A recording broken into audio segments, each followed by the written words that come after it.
한 달 전에 있었던 인간이랑 피부색이 다르지만 같은 사람입니다. 이 정도로 탔으면 거의 인종이 바뀌었다고 봐야 되는데 어쨌든 제주도 가서 한 달간 잘 쉬다가 왔습니다.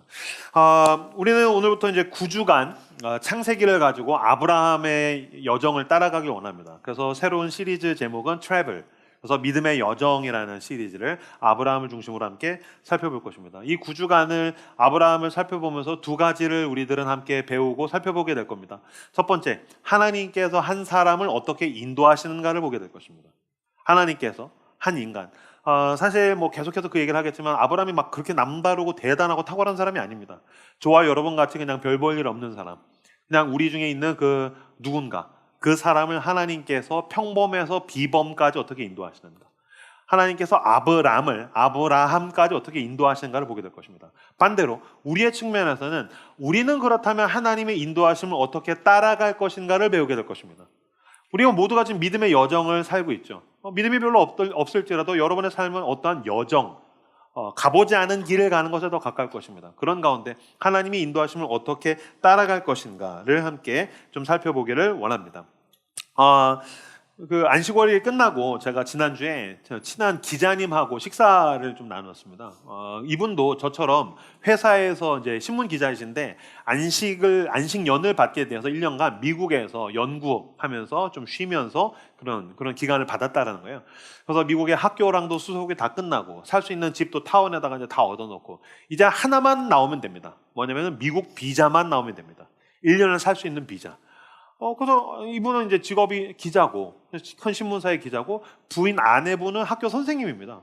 뭐 당연히 비자가 나오겠지라고 생각을 했어요. 근데 말이 길어진 거 보니까 안 나왔다는 건가?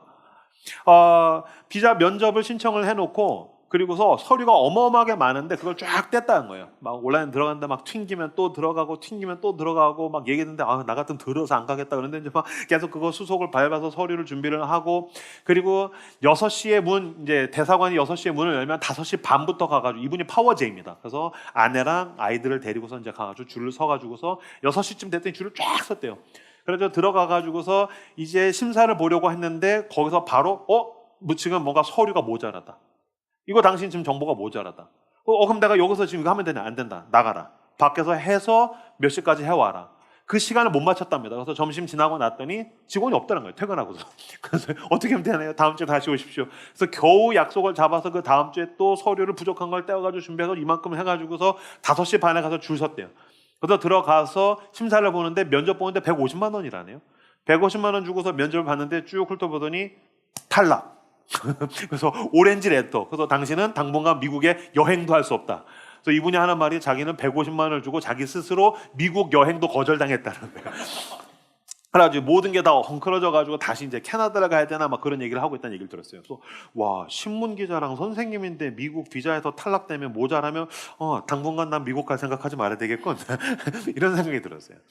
제가 지금 이런 말씀을 설교해서 드는 건 뭐냐면은 나는 누군가에겐 모자란 존재라는 것입니다.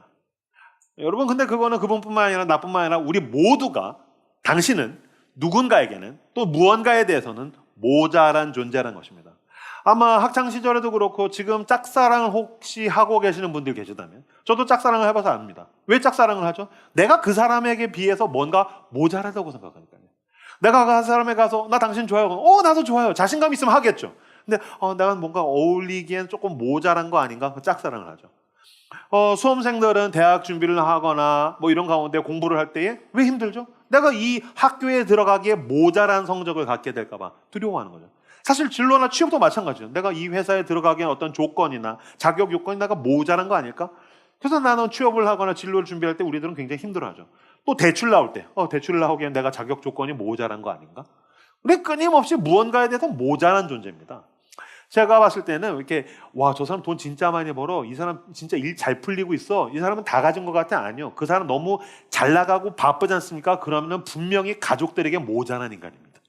가족들에게 시간을 내어주지 못한다든지, 아니면 너무 바쁘고 힘드니까 어떤 성격적으로 뭔가 모자란 결함이 있는 사람일 수도 있다는 것입니다.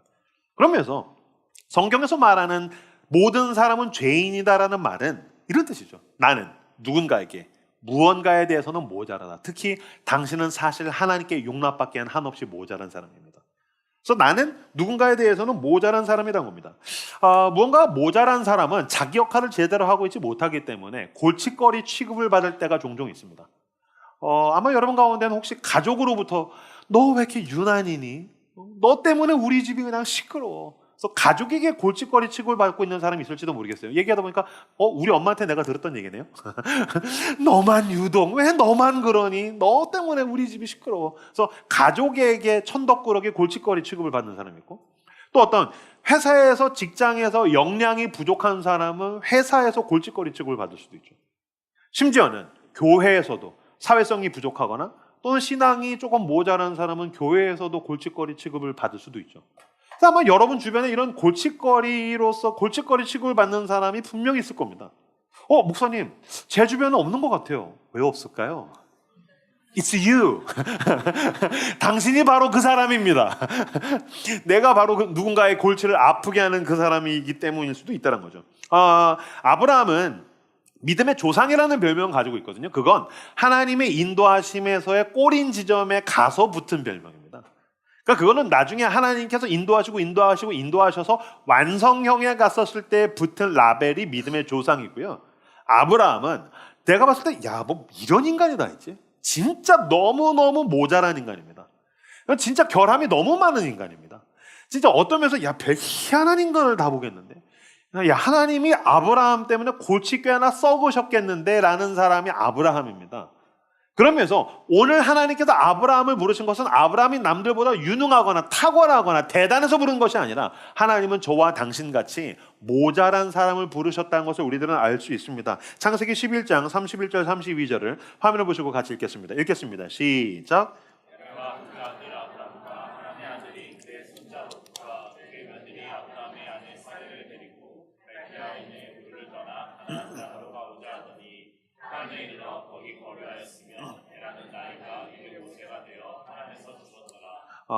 사람들은 하나님께서 창세기에서 아브라함을 부르시는 게 창세기 12장에서만 나온다고 생각합니다. 아닙니다. 11장 31절에서 32절에 보시면요, 데라가 그 아들 아브람과 하란의 아들인 그의 손자 롯과 그의 며느리 아브라함의 아내 사레를 데리고 갈대아인의 우르를 떠나서 가나안 땅으로 가고자 했다.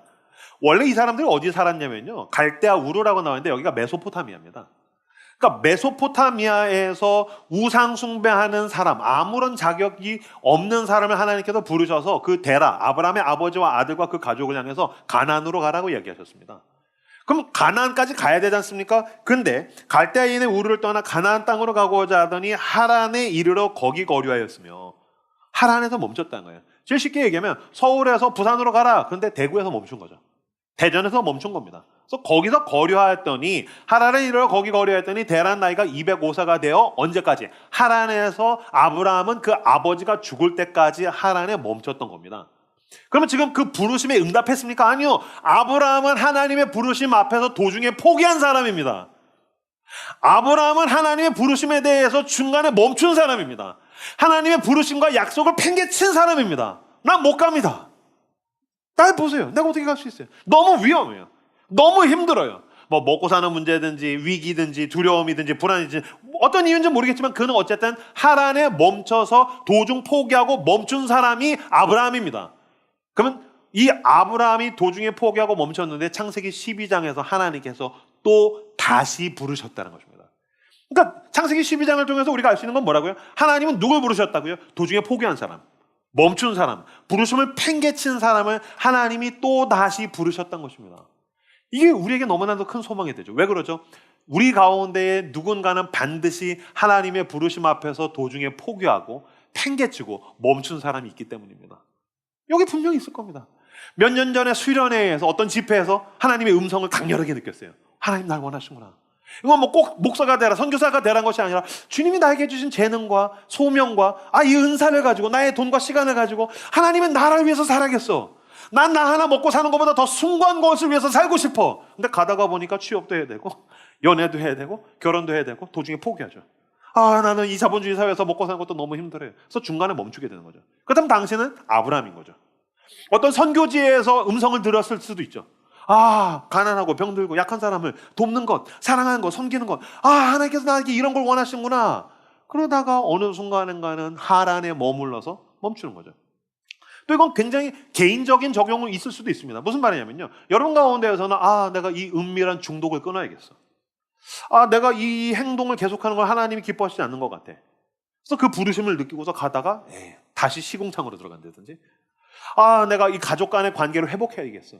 내 배우자와의 관계든 부모와의 관계든 형제와의 관계든 하나님께서 나로 하여금 내가 용서하고 용납하고 헌신해서 나로 하여금 이 관계가 회복되기를 원하신 것 같아. 부르심을 느꼈지만 어느 순간인가 하나님, 이건 내가 하시는 게 아닌 것 같아요. 용서를 못하겠어요. 용납이 안 될 것 같아요. 그래서 다시 도중에 포기하고 그냥 너는 너대로 나는 나대로 에라 모르겠다 하고 살고 있다면, 그래서 도중에 멈추고 지금 그 부르심을 팽개치고 살고 있다면 당신도 아브라함이란 것입니다. 여러분 괜찮습니다. 왜냐하면 성경에 이런 도중 포기한 사람이 수두룩하게 나오기 때문입니다. 아브라함만 그렇습니까? 아니요. 여러분 다 알고 계실 겁니다. 베드로는 그리스도의 부르심을 따라갔지만 예수님께서 십자가에서 못 박히실 때 도망갔죠. 그래서 다시 그물을 던져서 물고기를 잡지만 물고기 한 마리도 잡지 못하죠. 무슨 뜻입니까? 그 부르심을 팽개치고 살았으나 아무것도 잡히지 않는 빈배, 텅 빈 공허한 삶을 살았다는 뜻이죠. 엘리야 아시죠? 엘리야는 갈멜산에서 위대한 승리를 거두었습니다. 그 이방 선지자들과 싸워가지고 어마어마한 승리를 거두었는데 그 왕비가 죽이겠다고 협박했더니 거기에서 지레 겁먹어가지고서 로뎀나무 아래 가서 하나님, 세상은 바뀌지 않습니다. 내가 어떻게 세상을 바꿉니까? 그래서 로뎀나무 아래에서 날 죽여주십시오. 무슨 뜻입니까? 스스로 죽기를 원했다는 것입니다. 강렬한 자살 충동. 나는 사는 것보다 죽는 게 낫겠어. 제가 봤을 때 엘리야는 우울증 환자입니다. 그러니까 만약에 여러분 가운데서 우울감에 빠져있고 나는 살 가치가 없어 라고 느끼고 있다면, 한때는 막 하나님의 영광을 위해서 살았는데 지금은 너무 그런 초라하고 비참한 삶을 살고 있다면 당신은 그런 로뎀나무 아래에 있는 엘리야인 거죠. 또 누가 있을까요? 마가복음을 쓴 마가복음을 쓴 그 마가 요한은 예수님을 따라다니면서 신실하게 기록했나요? 아니요. 마가의 다락방 이후에 은혜를 받아서 그 바울 사도를 따라서 선교 여행을 갑니다. 가다가 보니까 이게 너무 빡세거든요. 내가 상상했던 그것보다 너무 빡세요. 그래서 난 더 이상 못하겠다. 선교를 팽개치고서 다시 집에 돌아옵니다. 집에 돌아와서 얼마나 비참했을까요? 그러니까 사실 여러분, 부르심을 팽개치고 멈추고 도중 포기했을 때 진짜 견딜 수 없는 건 내가 나 스스로에 대한 거죠. 이 자체. 뭐 다른 사람도 괜찮아, 그럴 수도 있지, 너 열심히 했어, 오케이. 근데 내가 나 스스로가 용서가 안 되는 거예요. 내가 나 스스로가 용납이 안 되는 거. 너 왜 이것도 못해? 계속해서 그 자책의 목소리가 들려오고 있는 거죠. 그런 가운데 하나님께서 그 아브라함에게 또 다시 기회를 주신 거죠. 여러분, 도중에 멈춘 것은 인간만은 아닙니다. 예수 그리스도도 도중에 멈췄죠. 물론 그건 자의가 아닙니다. 타의로 멈췄죠. 하나님의 아들은 인간을 구원하시기 위해서 사람으로 오셨습니다. 어떻게 했습니까? 사람들이 그리스도를 십자가에 못 박아 죽여버렸습니다. 멈춘 거죠. 근데 어떻게 됐습니까? 하나님께서 그 아들을, 십자가에서 죽으신 그 아들을 죄와 사망의 권세로부터 건져내십니다. 이것을 우리는 부활이라고 이야기합니다. 여러분, 기독교는 불사의 종교가 아니라 부활의 종교입니다. 불사란 무엇입니까? 안 죽는다는 뜻입니다. 기독교는 그런 것이 아닙니다. 복음은 부활에 대해서 이야기합니다. 부활에는 어떤 재료가 필요하죠? 죽음이죠. 실패입니다. 망하는 것입니다. 넘어지는 것입니다. 괜찮습니다. 왜 그렇습니까? 하나님께서 우리를 모든 죄와 사망과 멸망으로부터 일으켜내시기 때문입니다. 기독교는 부활의 종교입니다. 그래서 여러분, 그리스도 안에 있다면 당신은 다시 살아날 수 있습니다. 하나님은 당신을 다시 부르십니다. 넘어져 있는 사람을 다시 일으키십니다. 그리고 하나님께서 다시 쓰러져 있는 그 아브라함을 향해서 다시 불러 일으켜 내시는 사건이 바로 창세기 12장의 사건이라는 것입니다. 그 주님께서 동일하게 당신을 또다시 부르십니다. 또다시 당신을 일으키십니다. 하나님의 음성에 응답하십시오. 그 주님의 손을 붙들고 분연히 일어나시는 저 여러분들 되시기를 주님의 이름으로 축복합니다. 하나님께서 떠나라고 하셨습니다. 내가 또다시 기회를 줄게. 너는 본토 친척 아비집을 떠나서 내가 너에게 명령한 그 땅으로 가라. 떠나라고 했는데 떠나는 건 사실 쉬운 일은 아닙니다. 떠나는 건 쉬운 일은 아닙니다. 왜 그럴까요? 모든 사람이 가지고 있는 가장 강렬한 욕구는 안정성에 대한 욕구이기 때문입니다. 이 사람에게 본성입니다. 사람이 가지고 있는 가장 큰 욕구는 안정성, 자리 잡는 것, 안정된 것, 요동하지 않는 것. 이게 가장 강렬한 욕구인데 떠나려면 이걸 놓고 가야 되잖아요. 그러니까 안정의 세계에서 불안정의 세계로 가야 됩니다. 편안한 세계에서 위험의 세계로 가야 되는 것. 이것이 바로 떠나는 것입니다. 아마 여러분 가운데에서도 그 라이트하우스 송파 캠퍼스, 라이트하우스 서울숲 송파 캠퍼스 개척한다고 해서 거기 아마 체크하신 분들 계실 것입니다. 그 체크한 사람 중에서 내가 괜한 짓을 했나? 그냥 여기 성수 캠퍼스에서 예배 드릴 거 내가 괜히 송파 캠퍼스 간다고 체크했나? 아마 다시 되돌아가면 안 되는 걸 되돌아와도 됩니다. 어차피 같은 교회입니다. 그런데도 내가 송파 캠퍼스 간다고 하면 불안하고 두려운 분들이 계실 것입니다. 아마 여러분 가운데에서도 이직 준비하시는 분들 굉장히 불안할 겁니다. 내가 괜히 멀쩡한 회사 잘 다닐 걸 내가 괜히 나의 삶의 의미와 가치를 위해서 더 숭고함을 위해서 내가 괜한 짓을 한 거 아니야? 내가 괜히 이직하는 거 아니야? 왜요? 불안하니까요. 두려우니까요. 게다가 우리 교회는 지방에서 상경한 청년들이 굉장히 많습니다. 이거 그냥 서울에서 수도권에서 나고자 하는 사람들 이거 보통 일 아닙니다. 왜냐면 지방에서 오면 뭐 해야 됩니까? 모든 친구들을 두고 와야 됩니다. 익숙한 생활 반경을 다 두고 본토 친척 아비집을 떠나서 내가 한 번도 살아본 적이 없는 그 미지의 세계로 가야 되는 겁니다. 이건 너무너무 힘든 일이죠. 뭐 수도권은 그렇진 않지만 텃세는 없지만 여긴 고립이 있죠. 제가 이번에 제주도 갔더니 제주에 있는 분들이 그런 얘기 하더라고요. 제주는 여기를 육지라고 부른답니다. 그래서 제주에 누가 이렇게 오지 않습니까? 그러면은 세상에 30년이 지나도 육지 것들이라고 부른대요. 그러니까 그 텃세가 알게 모르게 계속 있는 거죠. 넌 우리랑 친해질 수 없어. 텃세. 근데 이건 제주만 있는 게 아니라 여러분 귀농하지 않습니까? 모든 지방에는 다 텃세가 있습니다. 라이트하우스 서울숲은 텃세가 없는 교회가 되기를 축복합니다. 우리가 우리를 향해서 끊임없이 찾아오는 또 다른 이방인으로서의 아브라함을 환대할 준비를 하셔야 됩니다. 그렇지 않다면 그 미지의 세계를 향해서 걸음을 내딛는 아마 여러분 가운데에선 이 교회에 온 게 몇 달 안 되신 분들이 계시겠죠. 그분들은 불안하고 두렵고 누가 나 좀 환대해줬으면 좋겠다. 누가 나에게 좀 손 좀 건네줬으면 좋겠다. 그러겠죠. 그런데 여러분 하물며 고대 사회에서 땅을 옮긴다는 것은요. 이건 그냥 죽으러 가는 겁니다. 나중에 더 자세하게 살펴보겠지만 아브라함이 애굽 왕 앞에서도 그렇고 그랄 땅 아비멜렉 왕 앞에서도 그렇고 아내를 누이라고 거짓말 치죠. 왜 그럴까요? 왕이 욕심내면 날 죽이고 내 아내를 가져가기 때문입니다. 그러니까 본토 친척 아비집을 떠나서 미지의 세계로 간다는 것은 누가 내 재산을 빼앗을지도 모릅니다. 누가 내 가족을 노예로 빼앗을지도 모릅니다. 누가 내 생명을 빼앗을지도 모르는 그 두려움 속으로 아브라함을 가라고 하나님께서 지금 말씀하신 것입니다. 그렇기 때문에 하나님께서 지금 뭐라고 이야기하십니까? 창세기 12장 1절에서 3절 말씀. 여호와께서 아브라함에게 이르시되 너는 너의 고향과 친척과 아버지의 집을 떠나 내가 내게 보여줄 땅으로 가라. 내가 너로 큰 민족을 이루고 내게 복을 주어 내 이름을 창대하게 하리니 너는 복이 될지라. 너를 축복하는 자에게는 내가 복을 내리고 너를 저주하는 자에게는 내가 저주하리니 땅의 모든 족속이 너로 말미암아 복을 얻을 것이라 하시니라. 아멘. 하나님께서 아브라함에게 떠나라고 하십니다. 얼핏 봐도 복 이 단어가 계속해서 나옵니다. 왜 그럴까요? 아브라함이 불안해하기 때문입니다. 아브라함이 두려워하기 때문입니다. 어쩌면 그는 처음부터 그렇게 두려워서 가다가 하란에 그냥 도중 포기한 겁니다. 왜요? 그나마 하란은 살만했으니까요.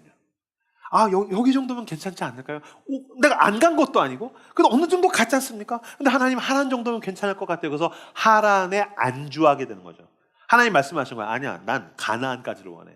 그러니 가라. 걱정 마라. 물론 위험이 있고 두려움이 있고 불안하겠지만 내가 너에게 복을 주고 그러면서 여러분 처음에 보면 복이 보이지만 나중에 보면 뭐가 보이는지 아십니까? 하나님이 내가 너에게 복 주고 내가 너를 지키고 내가 너와 함께 있고 내가 너에게 하면서 하나님이 내가 여기 있지 않니? 나를 봐 라고 하나님께서 계속해서 말씀하시는 것을 보게 됩니다. 제가 이번에 제주도 갔는데 제주에서 한라산 영실 코스 올라갔습니다. 여기가 4시간이에요. 왕복 4시간. 별로 놀라지 않는군요. 4시간 중에 40분 정도는 쌍욕이 계속 나옵니다. 여러분들도 꼭 가시길 축복합니다. 40분 정도가 막 쌍욕이 나오는 구간이 있어서 너무 힘든데 올라가는데 우리 큰딸도 그렇고 막둥이 딸도 그렇고 막 아빠 힘들어 못 가겠어. 아니야 갈 수 있어. 아빠 다리가 부러질 것 같아. 안 부러졌어. 아빠 죽을 것 같아. 안 죽었어. 넌 갈 수 있어. You can do it. 이러면서 막 가자.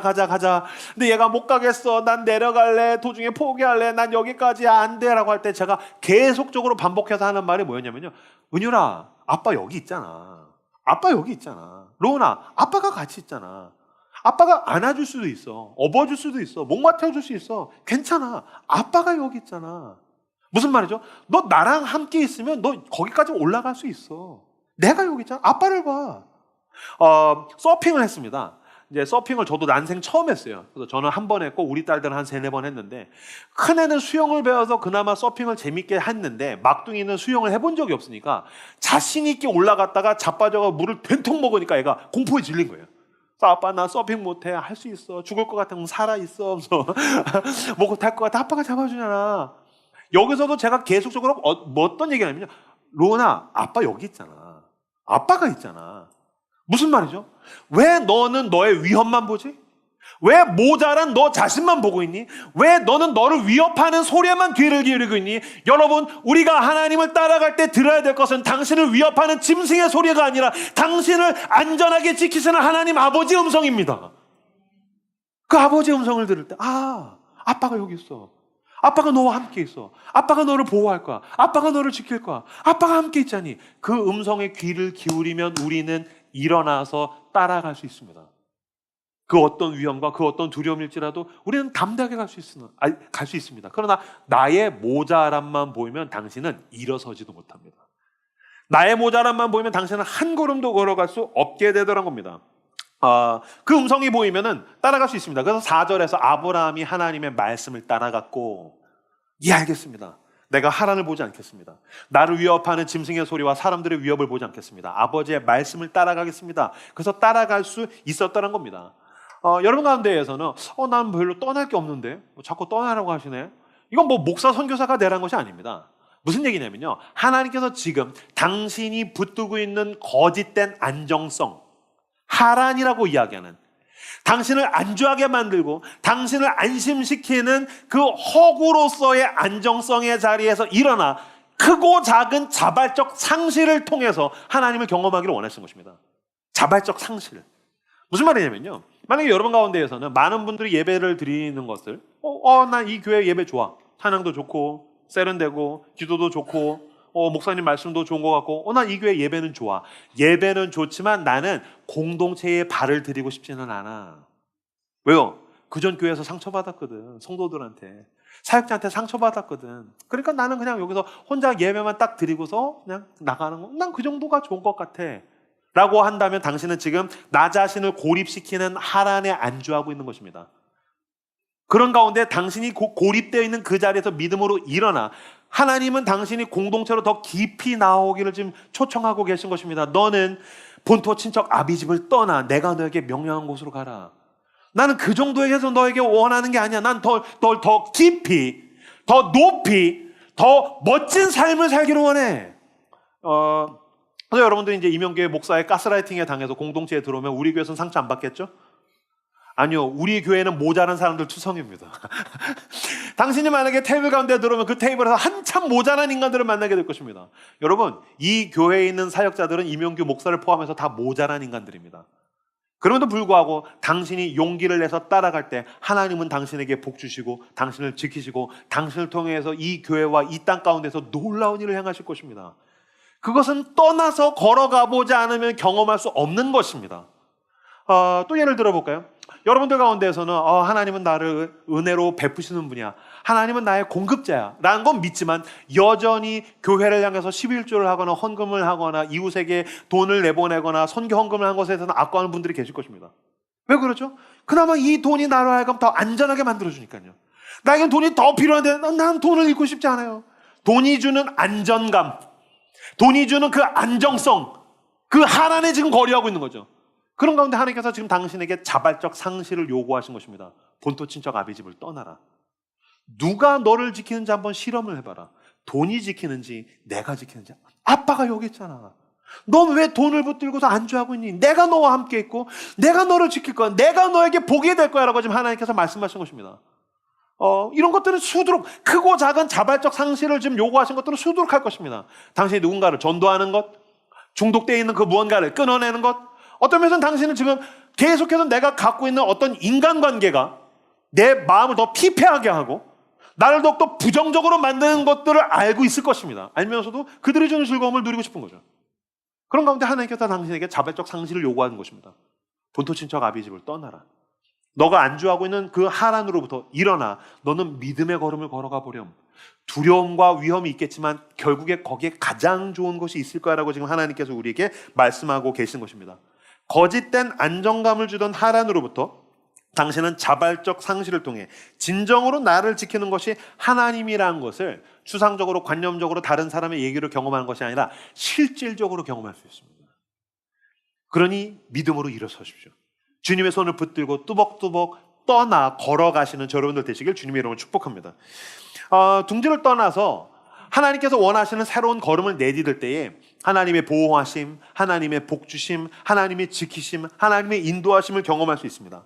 그래서 여기서 보면은 아까 읽었던 창세기 12장 1절에서 3절에 보면 복 이게 가득합니다. 우리 교회에서 몇 년 정도 예배를 드리신 분들은 알겠지만 이명규 목사는 지독하게 복에 대한 설교를 안 하는 목사죠. 그러나 저는 오늘 대놓고 얘기하겠습니다. 여러분, 하나님은 복 주시는 분이십니다.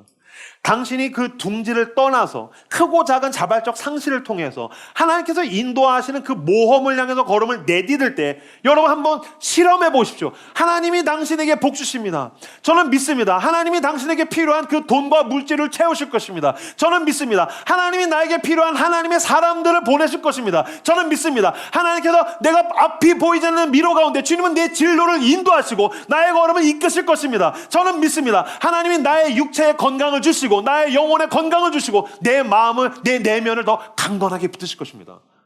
여러분, 하나님은 복 주시는 분이십니다. 근데 하나님은 복 주실 뿐만이 아니라 거기로부터 출발해서 나중에는 당신이 복이 되게 만드십니다. 아까 읽었던 창세기 12장 1절에서 3절 말씀을 같이 한 목소리로 읽겠습니다. 읽겠습니다. 시작.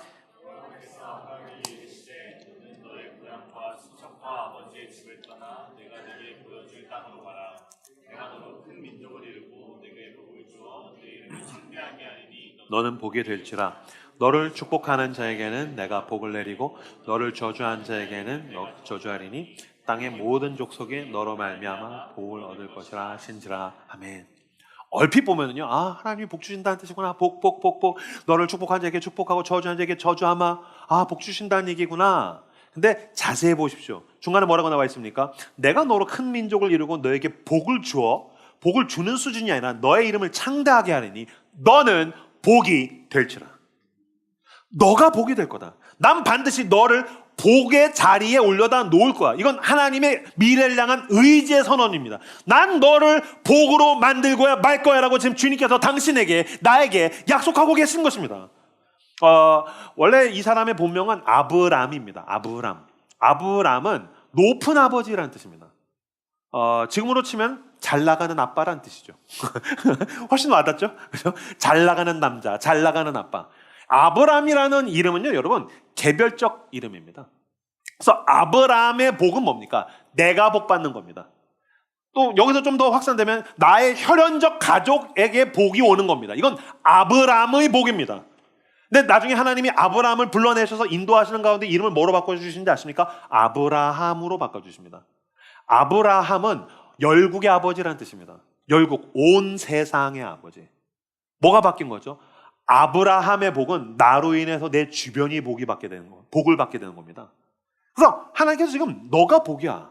너는 누군가에게 복이 되는 인생이야 라고 이야기하신 것입니다. 그래서 왜? 너를 축복하는 자에게 축복하고 너를 저주하는 자에게 저주하겠다는 뜻은 쉽게 얘기하면 그런 겁니다. 만약에 누가 당신을 외면하지 않습니까?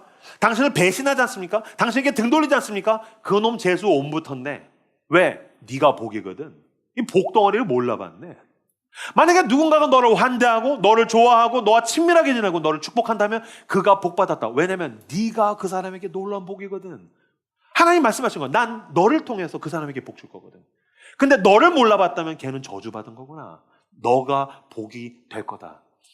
여러분, 하나님의 복에 대한 개념은 미신이나 이방 종교랑 다릅니다. 하나님의 복은, 저 이거 예전에 제가 청소년 사역할 때 맨날 우리 애들한테 얘기하던 건데 한 번 더 강조하겠습니다. 따라서 해주십시오. 하나님의 복은 총알이 아니라 폭탄이다. 하나님의 복은 총알이 아니라 폭탄입니다. 총알이란 뭐냐면요, 한 놈에 한 발씩 개별적, 개인적으로 맞는 거죠. 폭탄은 뭐냐면 그 일대, 좋은 일, 그 일대에 폭격이 오는 거죠. 하나님의 복은 총알이 아니라 폭탄입니다. 근데 한국인들은 미신은, 이방 종교는 신이 주는 복을 총알의 개념으로 이해합니다. 무슨 말이냐면요, 여기 가운데서 만약에 누군가 믿음이 좋아요. 그래서 주님 사랑합니다, 주님 기도합니다, 뭐 헌금합니다, 선교합니다, 막 하나님 잘 믿었어요. 그때 하나님이 저 친구가 믿음이 좋구만. 그래서 총알로 빵 쐈어요. 그랬더니 복 받았어요. 그럼 옆에서 이 새끼 복 받았어. 나도 하나님을 잘 믿어야겠어. 하나님 저도 복 주세요. 하나님 사랑합니다. 주님 저도 하나님 다 할게요. 오케이 너도 믿으면 줄 건 내가 복 줄게. 와 복 받았다. 그럼 그 옆에서 나도 해야겠어. 하나님. 우리 그렇게 생각해요. 아니에요. 이건 하나님이 주시는 복에는 아무 상관없어요.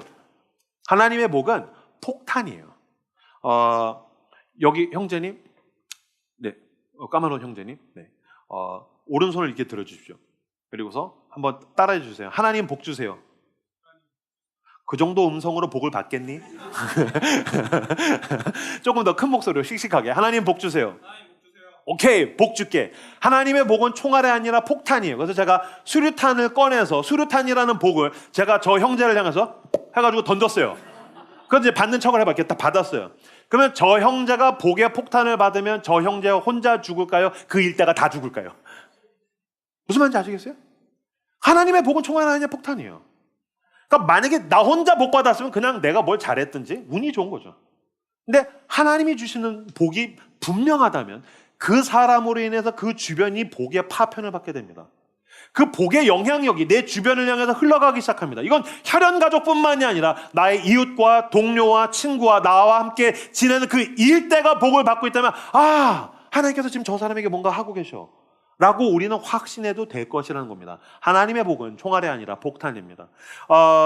제가 좀 더 이미지적으로 와닿는 이야기를 하나 들려드릴게요. 제가 군대에서 2등병 때 있었던 일이에요. 2등병.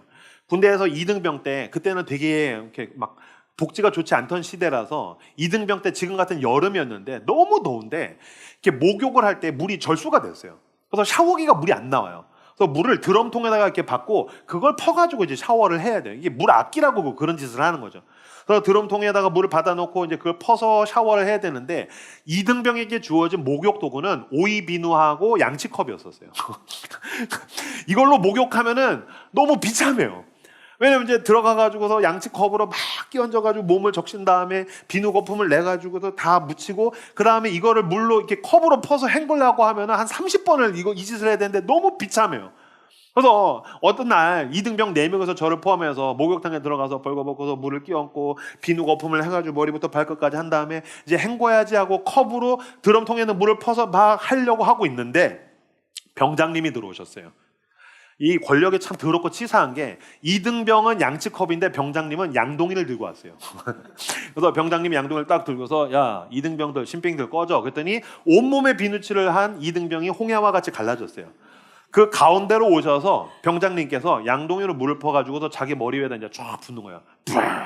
너무 부러워요. 딱 퍼가지고 퍼가지고 붓고 있는데 이걸 여러 번 하고 있는데 놀라운 일이 일어났어요.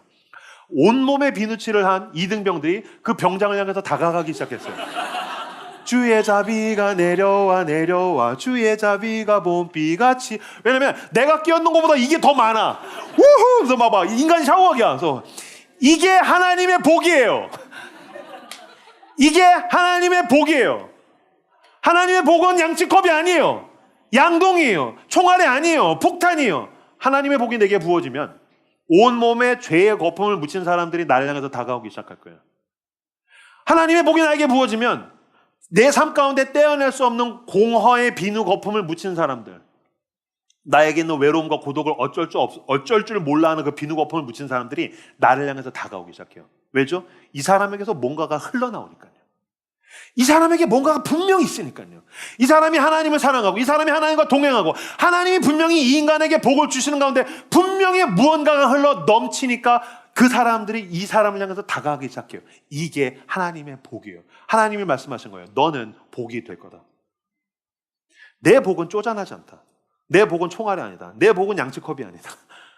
양동이와 비교하겠습니까? 하나님께서 하늘문을 여시고 당신을 향해서 폭포수와 같은 복을 부어주실 것입니다.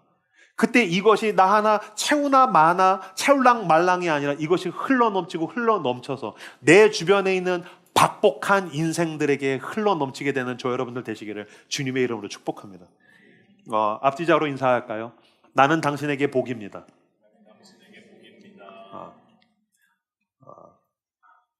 한 번 더 인사하겠습니다. 이거 우리 스타일이 아니군요. 너무 공손해요. 까불지 마. 내가 너의 복이야. 앞뒤자로 인사하시죠. 까불지 마. 내가 너의 복이야. 예, 역시 이런 게 우리 스타일이군요. 예, 알겠습니다.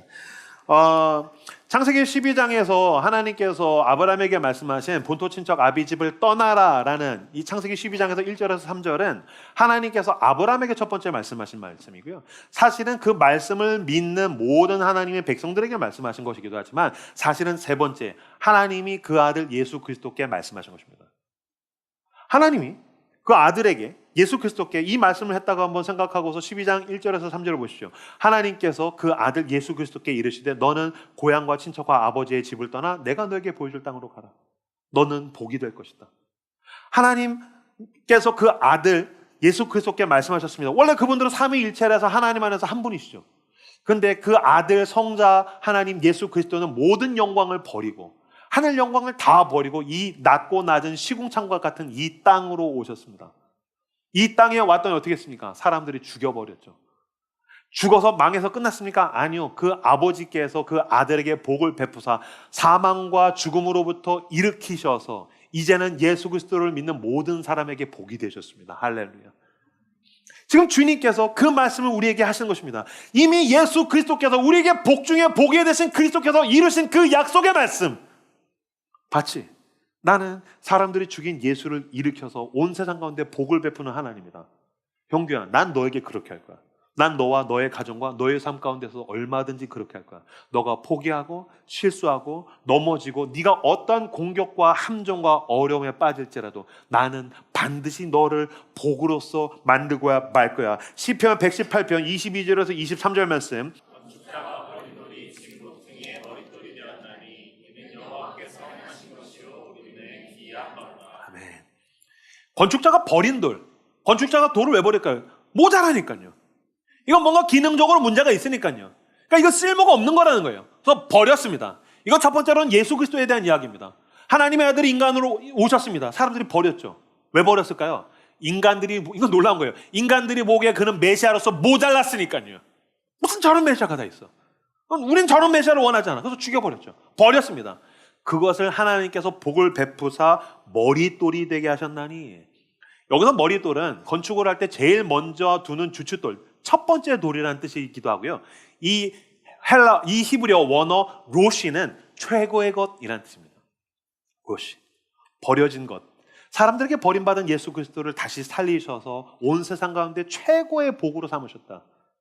이것은 우리에 대한 것이기도 합니다. 나는 모자랍니다. 나는 목사로서도 모자라고, 난 남편으로서 애들의 아빠로서도 모자라고, 난 한 인간으로서도 모자란 인간입니다. 그래서 나는 어떤 면에서 사람들에게 버림받고 쓸모없고 그럴지라도 나는 괜찮습니다. 내가 주님을 따라갈 때 주님은 나를 로시, 최고의 것으로 만드시기 때문입니다. 우린 그것을 믿는 것입니다. 이것은 인간이 할 수 있는 것이 아닙니다. 이는 여호와께서 행하신 일이요 우리 눈에 기이한 바로다. 그렇죠? 사람은 모자른 것을 최고로 만들 수 없습니다. 그러나 하나님은 능히 하실 수 있는 줄로 믿습니다. 하나님께서 그 일을 당신에게 행하실 것입니다. 할렐루야. 그래서 뭐라고 이야기합니까? 우리 눈에 기이한 바로다. 이 기이하다라는 단어를 제가 영어 성경을 봤더니 marvelous, marvelous. 저는 마블 되게 좋아하거든요. 이 마블 그겁니다. 기가 막히게 좋은, 놀라운. 하나님, 나는 모자라서 나 스스로도 이 자책이 감당이 안 되고 나는 버림받고 망하고 끝난 줄 알았는데 어떻게 주님 나를 인도하셔서 로시, 가장 좋은 자리에 나를 세우실 수 있습니까? 로시, 가장 좋은 것을 나에게 베푸실 수 있습니까? 이건 내가 한 것도 아니고 사람도 할 수 있는 것도 아니고 하나님께서 행하신 마블러스, 신기하고 기이하고 놀라운 일입니다. 이 찬양, 이 감탄을 우리 모두가 하게 되게 되더라는 것입니다. 여러분, 그리스도를 따라가십시오. 주님께서 그 인도하심 가운데로 우리를 초청하십니다. 인생의 바닥을 친 사람을 인도하셔서 버린 돌, 건축자가 버린 돌을 로시, 머릿돌이 되게 하신 사건은 사실은 뭐 여기저기서 찾을 필요 없습니다. 제 얘기이기 때문입니다. 제 얘기이기 때문입니다. 제가 뭐 설교하면서 여러 번 말씀드렸지만 저는 30대 중반에 야심차게 인천에서 청년 연합 사역을 만들었습니다. 시작했습니다. 나의 30대 중반에 4년을 갈아놓고 그냥 쫄딱 망했습니다. 뭐 퇴직금이 안 하는 그냥 월급도 못 받고 망했습니다. 그래서 난 사역에 망하는 인간인 건가? 난 사역에 소질이 없나? 재능이 없나? 내가 사역하면 안 되는 건가? 좀 다시 해볼까? 근데 그거는 전초전에 불과했어요. 30대 후반에는 고통이 우리 집을 덮쳐서 진짜 한 3년은 지옥과 같은 시간을 지나갔습니다. 저 스스로는 난 목사로서 끝이야. 난 한 인간으로서 끝이야. 나는 남편으로서 아빠로서 내가 사람 구실하고 살 수 있을까? 제가 제 미래가 그려지지 않을 정도로 참담했었어요. 그 어둠의 시간 3년을 지나갔었습니다. 제가 이번에 안식월 가서 하나님 앞에서 내가 많이 울었습니다. 왜냐면 안식월을 갔는데 롯이 너무 좋은 거예요. 하나님이 나에게 최고의 안식을 베푸신 것 같은 느낌. 근데 불과 10년 전에 그 가장 어두운 시간을 지나갈 때 제가 우리 가족과 함께 괌에 갔었는데 그 괌의 찬란한 태양이 안 보여요. 컴컴해요. 모든 게 막막해요. 난 망한 거죠. 그 고통에 휩싸였으니까 뭐 아무것도 안 보이는 거예요. 40살에 개척했는데 20명 데리고서 개척했는데 코로나 왔습니다. 그래서 교인 중에 3분의 2가 다 떠나갔습니다. 막 같이 예배드리고 좋아하다가 순식간에 다 등 돌렸어요. 혼자 그냥 내동댕이 쳐지고 버려진 느낌이었었어요. 월급도 제대로 못 받고 난 망했구나. 끝났구나. 난 모자란 인간인 거구나. 그렇게 주님을 붙들고 울면서 주님 살려달라고, 주님 나를 인도해달라고 하루하루 왔는데 돌이켜 봤더니 주님께서 나에게 기이한 일, 마블러스, 놀라운 일을 행하셨어요. 이건 내가 할 수 있는 일이 아니에요. 주께서 모자란 사람을 불러내셔서 롯이 가장 좋은 자리까지 인도하셨어요. 이건 제가 일이 잘 풀리기 때문에 할 수 있는 고백만은 아니에요. 저는 이후로 살면서 제 삶이 산산조각 나는 경험들을 하게 되겠죠. 제가 원치 않는 그 어둠의 시간들을 지나갈 때가 있을 거예요. 컴컴하고 어두운 밤에서 헤매는 시간이 분명히 저에게 오겠죠. 그러나 나는 그때에도 주님의 손을 붙들 것입니다. 왜 그럴까요? 주님만이 나를 롯이 최고의 자리로 인도하신다는 것을 저는 믿기 때문입니다. 여러분, 그러니 괜찮습니다. 모자란 사람일지라도 괜찮습니다. 당신은 하나님의 사랑을 받기에 충분히 모자란 사람입니다. 당신은 하나님께 쓰임받기에 충분히 모자란 사람입니다. 모자란 모습 그대로 그리스도께로 나오십시오. 주님께서 나와 당신을 롯이 최고의 자리까지 가장 좋은 곳으로 인도하실 줄로 믿습니다. 어떻게 해야 주님을 따라갈 수 있습니까? 나의 둥지 하란을 팽개치고 자발적 상실을 통해서 주님의 인도하심을 따라갈 수 있을까요? 창세기 12장 1절에서 3절을 마지막으로 한 번 더 읽겠습니다. 시작. 여호와께서 아브라함에게 이르시되 너는 너의 고향과 친척과 아버지의 집을 떠나 내가 내게 보여줄 땅으로 가라. 내가 너로 큰 민족을 이루고 내게 복을 주어 내 이름을 창대하게 하시니 너는 복이 될지라. 너를 축복하는 자에게는 내가 복을 내리고 너를 저주하는 자에게는 내가 저주하리니 땅의 모든 족속이 너로 말미암아 복을 얻을 것이라 하시니라. 아멘. 오늘 이 창세기 12장 1절에서 3절을 여러 번 반복적으로 읽었습니다. 이거 그냥 제가 한번 읽어나 볼까 그런 거 아니고 의도가 있습니다. 여러분, 임영규 목사의 설교는 도구입니다. 목적은 하나님의 말씀을 전하는 것입니다. 그러니까 사실은 임영규 목사의 설교가 중요한 게 아닙니다. 하나님의 말씀, 이 창세기 12장 1절에서 3절을 통해서 하나님이 지금 당신에게 말씀하시고 하나님께서 당신에게 약속하시고 하나님께서 당신을 향해서 손을 내밀고 계십니다. 그러므로 여러분, 오늘 이후로 이번 주에 월, 화, 수, 목, 금, 토를 살아갈 때 이 말씀을 계속해서 읽으십시오. 불안하고 두려울 때 이 말씀을 붙드십시오. 주님께서 나에게 약속하신다. 롯이 가장 좋은 곳으로 인도하실 거야. 주님은 반드시 나를 복이 되게 하실 거야. 그것을 붙들기를 주님의 이름으로 축복합니다. 이 창세기 12장 1절에서 3절을 그냥 얼핏 보면 복이 보이죠. 근데 자세히 읽다가 보면요, 뭐가 4번 반복되냐면요, 내가라는 단어입니다. 내가. 제가 아까 말씀드렸죠. 우리 딸이 산에 올라갈 때 힘들어할 때, 서핑을 하다 힘들어할 때, 아빠가 여기 있잖아. 내가 여기 있잖아. 하나님께서 지금 인생의 모험을 떠나는 저와 당신에 대해서 말씀하신 거예요. 내가. 형규야, 내가. 사랑하는 아들아, 내가. 사랑하는 딸아, 내가 여기 있잖아. 내가 4번이나 반복하시는 거예요. 와, 하나님이 내가라는 말씀을 4번이나 반복하시는구나. 혼자 제가 이번 주 내내 내가 계속 되뇌고 묵상을 하다가 불현듯 떠오르는 노래가 있었어요. 이 내가 하다가 확 그 노래가 마치 계시와 같이 떠올랐어요. 어떤 노래냐면 내가 너의 등불이 되리. 윤복희 씨의 여러분이라는 노래입니다. 이 노래 임재범 씨가 나는 가수다 나와가지고서 빅히트를 했었었죠. 이 노래는 사람들이 가요로 알고 있는데 이 노래는 가스펠입니다. 윤복희 씨는 이혼을 2차례나 하고 큰 병을 앓았고 사기를 당하고 사람들에게 이용을 당했습니다. 그 오빠 조한기 씨는 지금 목사님입니다. 두 분 다 신실한 그리스도인이죠. 그 오빠가 사랑하는 동생이 연거푸 남자에게 이용당하고 버림당하고 병을 앓고 고통의 어두운 밤을 지나갈 때 사랑하는 여동생을 위해서 지어준 노래, 작사 작곡한 노래가 이 여러분이라는 노래입니다. 그래서 원래 이 작곡자, 작사가의 의도는 여기서 말하는 나는 하나님입니다. 그러니까 하나님께서 어두운 밤 험한 길을 가는 그 누군가에게 말씀하시는 것이 바로 이 여러분이라는 노래입니다. 제가 읽어드리겠습니다. 내가 만약 괴로울 때면 내가 위로해 줄게. 내가 만약 서러울 때면 내가 눈물이 되리. 어두운 밤 험한 길 걸을 때 내가 너의 등불이 되리. 허전하고 쓸쓸할 때 내가 너의 벗 되리라. 나는 너의 영원한 형제야. 나는 너의 친구야. 나는 너의 영원한 노래요. 나는 너의 기쁨이야. 그 이혼을 2번 하고 질병을 앓고 있는 동생을 향해서 하나님이 지금 너에게 이렇게 말씀하신단다 라고 적어준 겁니다. 사람들이 이 1절 가사만 알고 2절 가사는 모릅니다. 2절 가사는 영어로 되어 있기 때문입니다. 2절 가사를 보면 이건 훨씬 더 가스펠적이라는 걸 알 수 있습니다. 2절 가사를 제가 번안해서 갖고 왔습니다. 반주해 주시겠습니까? 앞이 보이지 않는 날들을 지나고 있을 때 그가 말했지. 내가 너의 지팡이가 되어주마. 내게 누군가의 사랑이 필요할 때 그가 말했지.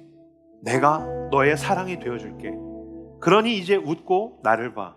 내가 말해줄 게 있단다. 하나님께서 어두운 밤 험한 길을 가는 사람을 향해서, 당신을 향해서, 가나안 땅을 향해서 새로운 모험, 자발적 상실을 해야 되는 사람을 향해서 말씀하십니다. 모든 사람이 다 이 길을 지나간단다. 그러니 믿음을 가지고 당당해져야 돼. 여기서 그만둘 수 없어. 여기서 그만둘 수 없어. 여기서 그만둘 수 없어. 모든 사람이 다 이 길을 지나간단다. 하나님이 함께 하신단다. 하나님이 지키실 거야. 하나님이 인도하실 거야. 여기서 그만둘 수 없어. 이제 시작이고 이것이 길이야. 이 길 하나뿐이야. 이 길은 우리가 가야 할 길이기도 하지만 나의 길 되신 예수 그리스도를 의미합니다. 이 길을 시작하신 분, 이 길을 동행하실 분, 결국에 이 길을 마무리해 주실 분. 우리 함께 저 높은 곳까지 나아가 보자. 그가 시작이고 길이며 유일한 길이니까. 여러분, 하란에서 안정성, 거짓된 안정성을 붙들고서 안주하고 있습니까? 놓으십시오. 자발적 상실. 주님, 나를 지키시는 것은 하나님이십니다. 믿음으로 일어서십시오. 그리고 새 걸음을 뛰십시오. 주님께서 당신을 다시 부르십니다.